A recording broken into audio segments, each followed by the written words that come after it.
through the hole, like so.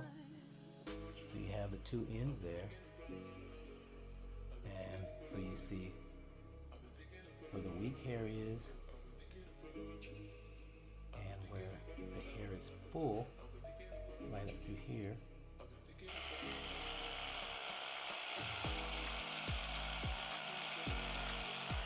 So you want to do a couple of passes, back and forth, back and forth.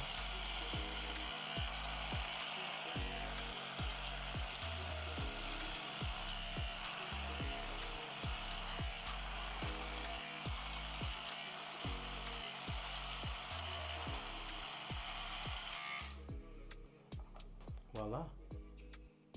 You have bridged the gap. You have made the lock stronger in that area.